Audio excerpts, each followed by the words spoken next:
If you weren't in my previous session, my name is Daniel LaFurla.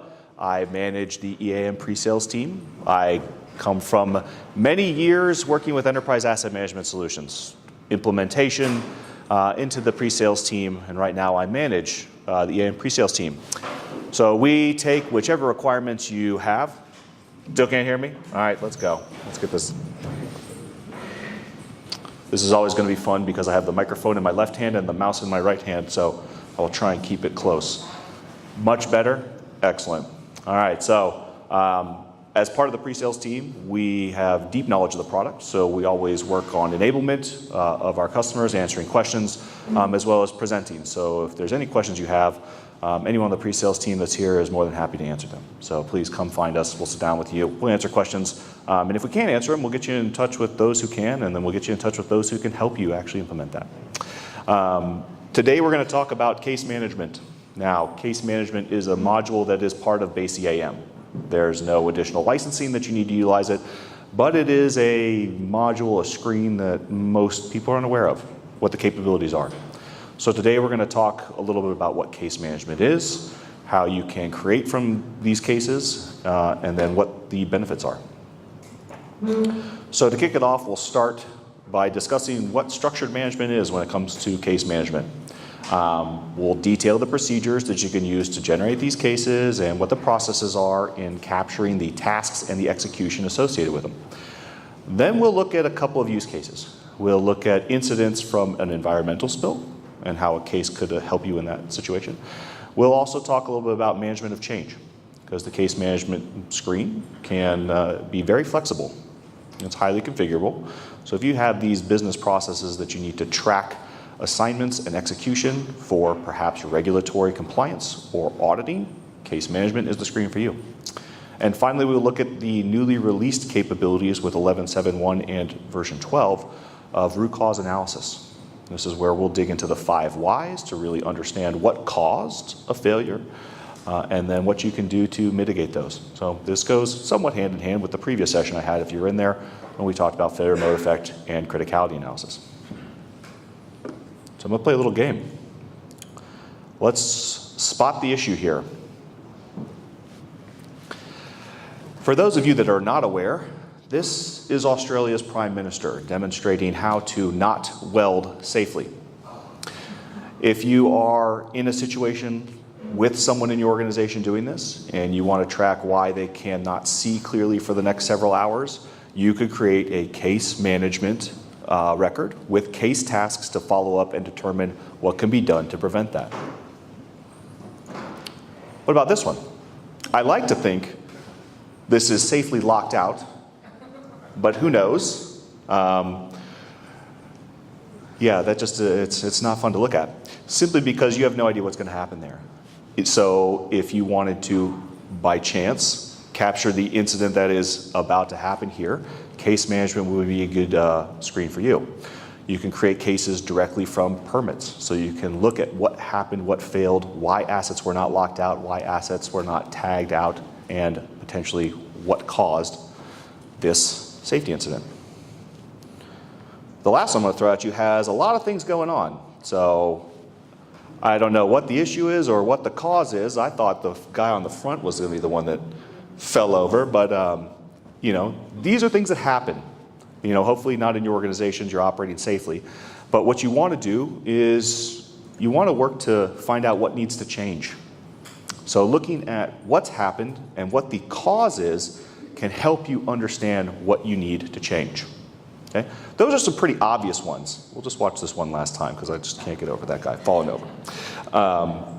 Now, let's try and spot the issue here.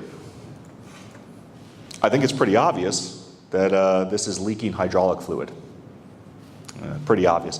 But when we start to look at what's the cause, is it because it was overpressurized? Maybe there was something that cut it. It was near something that was sharp. Or friction just wore down the tubing and it eventually burst. What about here? Really tough to spot any issue. You don't even know if this pump is running. You don't know what the problems are. You just know that it's not operating to its fullest capacity. So you need to dig in and try and identify what the real cause is. So that's also where case management can help you, and we'll talk about these when we get into root cause analysis. So what is case management? That's what we're here to talk about. Case management is a screen that allows you to track originally accidents, incidents, spills, emissions issues, potential safety hazards in your organization, but it's so much more than that. It allows you to create records that you could track from start to finish with full auditability so that you can ensure that any details you're putting in there, you can submit to reporting agencies. If you have a near miss and you need to capture that and then identify what you need to do down the line to avoid it, it's a great screen for that.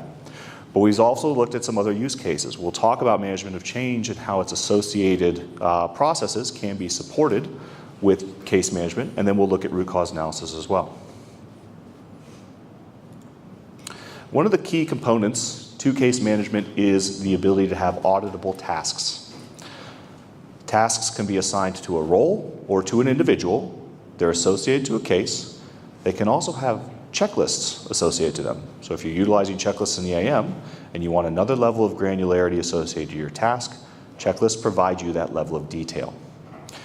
I promise this will make a little bit more sense when we go into the product and you'll see cases and their task associations with their checklists. But just to give you a high-level overview, you have a task that's associated to a case, you have a start and an end date, and when it's completed, you can trigger the next task to begin. Whoever is associated to that next task gets alerted that it's now time to start their task. They can fill out a checklist if you want that level of detail, or they can simply mark the task as completed.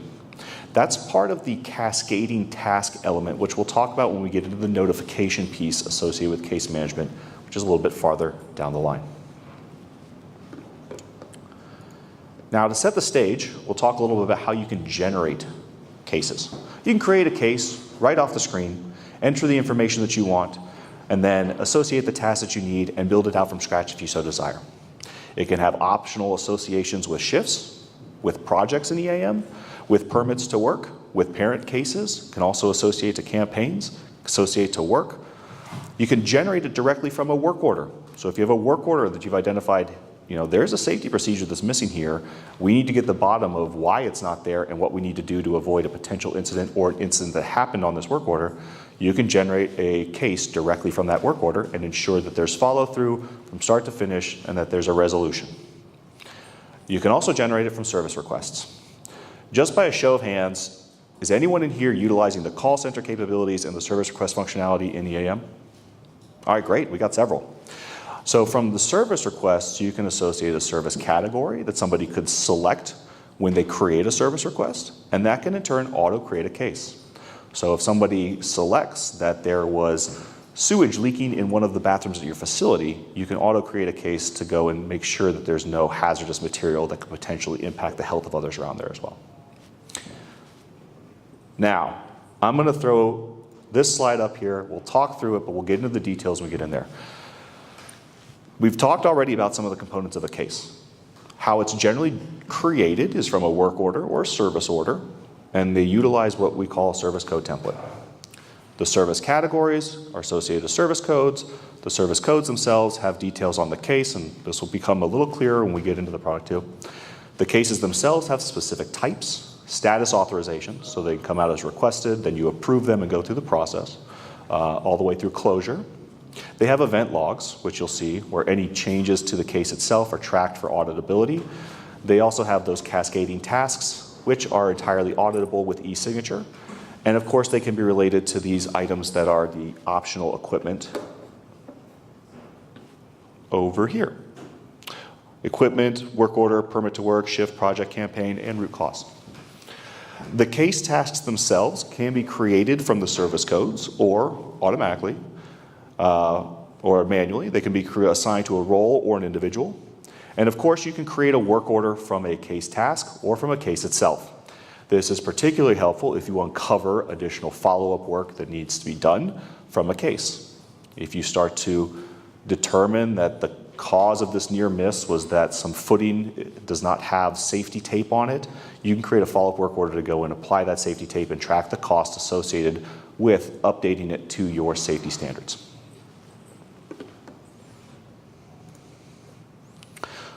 So we talked a little bit about the optional relationships with equipment, work orders, permits, etc., and the checklists that are associated.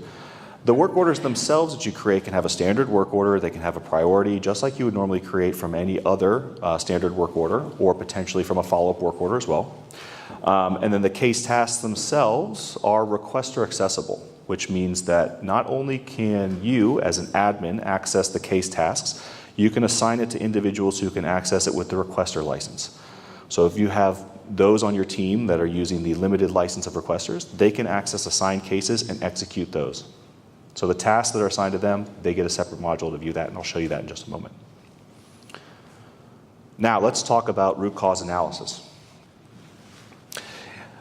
The root cause analysis capabilities within EAM are based on the 5 whys. We'll dig into that a little bit later as well. But the understanding that you could ask why 5 times and come to the realization of what actually caused an issue is the basis for our root cause analysis. You can associate additional root causes. So if you have the 5 whys for the original challenge, then you identify that there's another contributing factor. You can associate some whys with that as well and identify the contributing percentage. When we talked about failure mode effect and criticality analysis, if you remember the previous session, I'll touch on that just so everyone can get up to date with what we have in there too. You can associate newly discovered failure modes. So if you're going through the root cause analysis process and you identify that there's a new failure mode you've uncovered, there's new impacts and risks, you can create those in the root cause analysis screen and associate them to multiple pieces of equipment. And then finally, you can associate failure mitigation to reduce that risk number and the corrective action that needs to be taken. So we're talking about associating the functions, the functional failures, and the failure modes and those consequences directly from the root cause screen, the mitigation that's going to reduce that risk, and ultimately the corrective action that needs to be taken. Another view of this is what's associated as our root cause analysis components. So the root cause analysis screen is based on the case management screen, so it's going to look very similar with some additional details. You can have those root causes associated to it, so the failure codes, the contributing percentages, and 2 whys associated to them. The main root cause, when we get to it, will have 5 whys, contributing ones will have 2. You can look at the failure modes associated to it, as well as the closing codes that are also associated to it. So if you start to uncover why something is happening, you can quickly understand when it's happening again through the closing codes associated. And of course, you can associate the details with your Equipment Reliability Centered Maintenance tab, which is that failure mode effect and criticality analysis. So now that everyone is thoroughly confused as to what case management is, we're going to talk a little bit about what it looks like and how to use it, so hopefully we can clear some of that up. We're going to dig in first and foremost with a couple use cases here surrounding accidents, and then ultimately management of change, and then finally root cause. So when we're talking accidents, this could be accidents, incidents, spills, emissions, anything that you need to track from a safety perspective. Could be regulatory, it could be hazardous spills. I know that there's been some recent incidents in the news that maybe they need to track certain areas of the cleanup effort. Case management has the capability to support your efforts there and provide you with the reporting and auditability requirements associated. The tasks themselves are e-signature enabled, so you can guarantee that when somebody signs off, the data that they signed off on is available for reporting as well. So let's get into the product here. First and foremost, I want to go through the process of a service request. We're going to highlight some basic capabilities of case management before we get into those use cases of accidents and management of change. If you're utilizing service requests, you may have a service request portal that one of your customers could use to create a service request. Say, they're having an issue with the exhaust fan not blowing. They can enter in this service code that you define. So this service code that it's not blowing is associated to the service category, and that in turn is associated to the case. So the code itself, when we look at that inside of EAM, so when we're looking at the call center itself, you get the service request in and your call center agent starts to look at that request. They can identify that the service category they put in is HVAC, and now they want to choose a service code. Now this service code can be used to automatically trigger a case. So there's information related to this service code that's related to a case. So because this exhaust fan's not blowing, maybe you want to trigger a root cause analysis process from this specific service request because you've heard it so often. In order to do that, the service codes themselves contain that information. So here we're looking at the exhaust fan service code. Now a service code has specific work order details, but it also has these case management details. You'll notice that there is a case type associated with this. This one I've selected as root cause analysis, but these are entirely configurable by you. This is not necessarily what you have to stick with. You could shrink the list, expand the list, however many different case types you want to categorize is up to you. You can specify a priority, as well as if there's any additional information that you want to put on the case management details also. Now, the service codes, this is a way for auto-creating the tasks and the checklists. They have a case task that's associated to them. They also have equipment. So I'm going to switch now to a separate environment.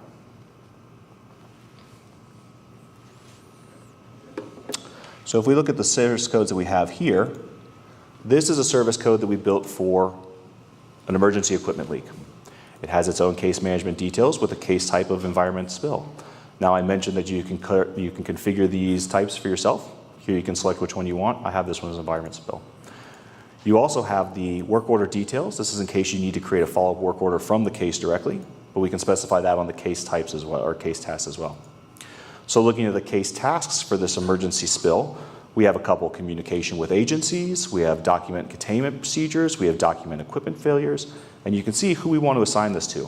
Right now, the responsible role is a project manager, so when we get to the point of actually assigning the case task to an individual, we can choose a project manager role or individual who's going to take on that task. I want to note that it also has a checklist associated to it. So this checklist provides that additional level of granularity, more questions that you may need to ask as you're going through the process. Simply going to hyperlink over there so we can see what the case task checklist looks like. So you can provide instructions or the individual checklist items associated here on the task so that you can have that more granular follow-up.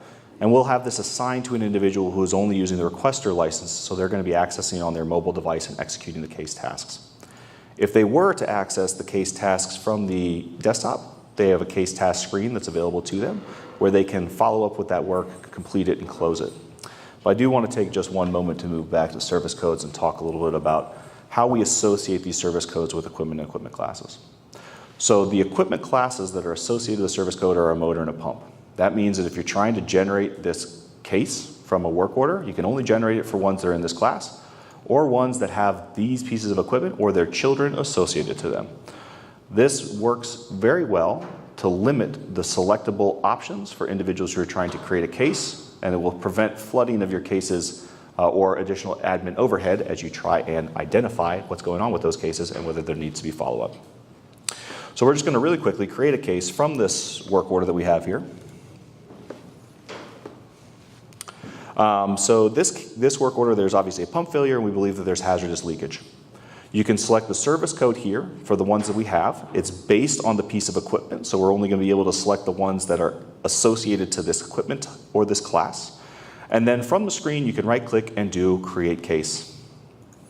What that's going to do is it's going to create a brand new case with those tasks that are in the template, as well as the checklist and all those items that we just looked at on the service code. So it provides you with a repeatable option to creating the case and the follow-up work that needs to be done. Let's take a look at what that looks like now from the case management screen. So I have one here that I've already created. This is what a case looks like. The case itself has specific details, location, the service code that it came from. It can have follow-up work order details. So if you need to create a follow-up work order from here, maybe repair the pump because of the hazardous leaking material, you can create that directly from here by right-clicking and create the work order. You can also track the calculated costs associated to that follow-up work based on the material plans and the task plans, and then the actual costs. So when the work is being executed, you can track that there as well. But what I want to focus on are the tasks, the event log, and the checklist that are listed here. These are the same tasks we looked at on the service code. These are now the tasks that can be assigned to an individual. We'll look at this third task, and we'll take a look at the details. It's now assigned to this individual with their email address. They can specify if the dates are firm, they need to stay on this task during the dates they're supplied. We can also specify a planned duration. Now what this is going to provide us is the expectation of when one task should be completed and the overall schedule for completing the case tasks that are required. This will also aid us in the cascading notifications and the planning that goes along with it as well. Because this individual has been assigned to this task, They can complete the task themselves, or they could utilize the checklist that's associated when they're going through the process of completing the task, and I'll show you what that looks like on the mobile device in just a moment. So this is the task that's associated, and this is the checklist that's associated to that. So as they move through this process, this can be e-signature enabled to ensure that there's sign-off associated to it for the auditability requirements that you may have as an organization. The event log also tracks changes to the case itself. So here we have one status change that's been there, but we can track anything else that's associated to the case, and we can also track the auditing capabilities that we normally have, where you look at specific fields and their from and to values that are associated with the case. So this is one option for tracking the potential emergency emissions leak, and then ultimately what needs to be done about it. So you can ensure that there is step-by-step progress through the status, whether you need to, again, configure individual statuses for yourself for review, and then ultimately closure of the tasks, and closure of the case to ensure that everything was followed and that you have all the detailed requirements for it. Okay. So let's look at another use case here in just a moment.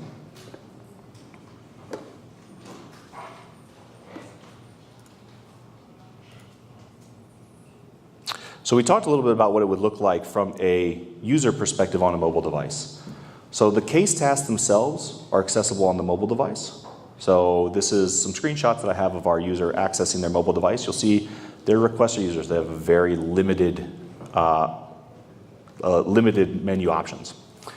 From the case management tasks, they can select the ones that are assigned to them. So you can see that these are only the ones that are assigned to them. They can then access the individual case management task and the checklist associated to it and ultimately complete it. So this gives you some flexibility in who you need to execute the case tasks and who's going to actually access it. So let's take a look at the next use case, management of change. Now, there's usually a very structured process for management of change where you need to get design sign-off, engineering sign-off, safety sign-off, if you make any changes to any pieces of equipment.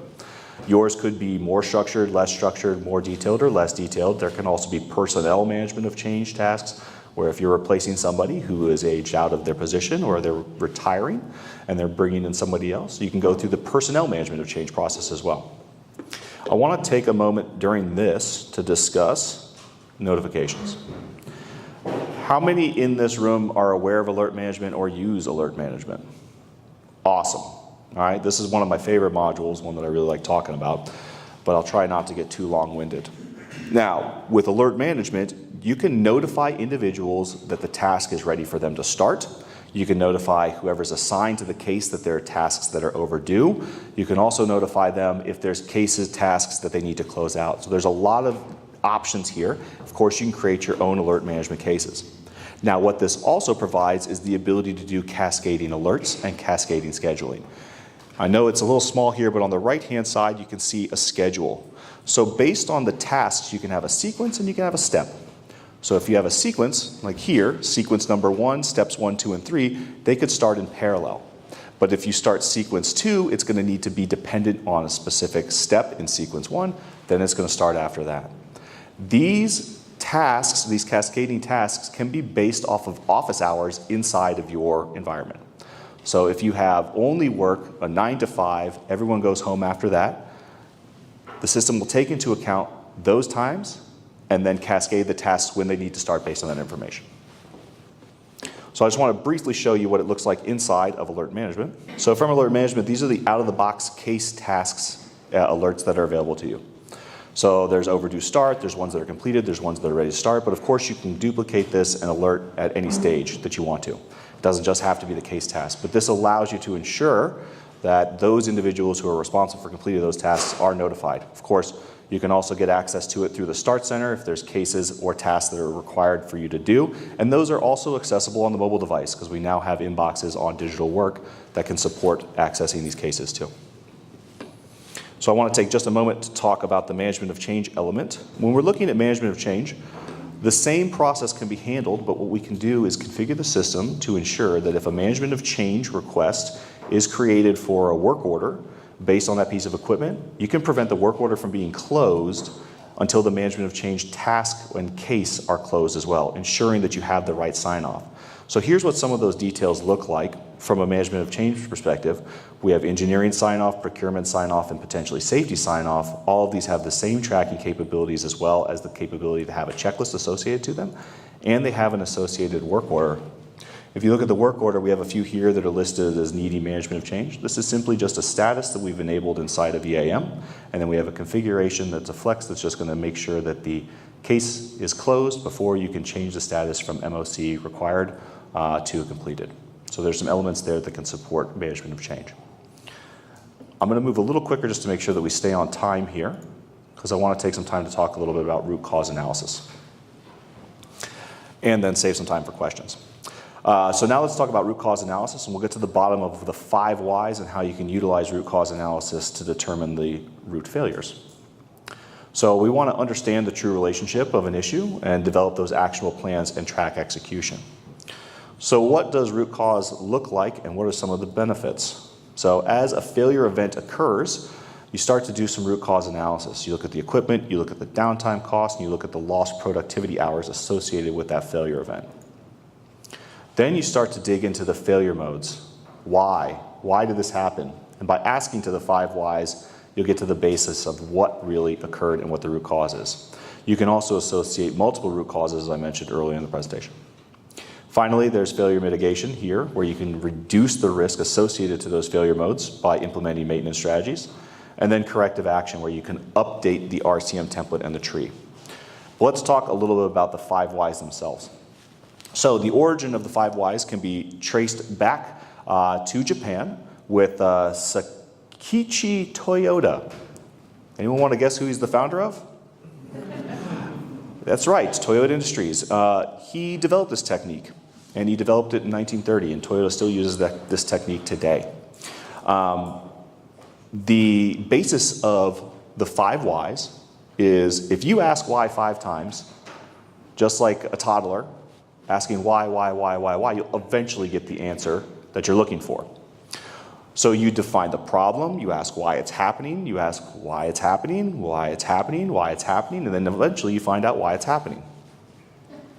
So we'll show you how you can support the 5 whys and root cause analysis inside of EAM as well. So within the system here, we're going to take a look at the root cause analysis screen. And you'll see it's very similar to what we had in cases, okay? Because it's utilizing the case screen to track the 5 whys. Underneath the main record view, you have the 5 whys that are associated to it.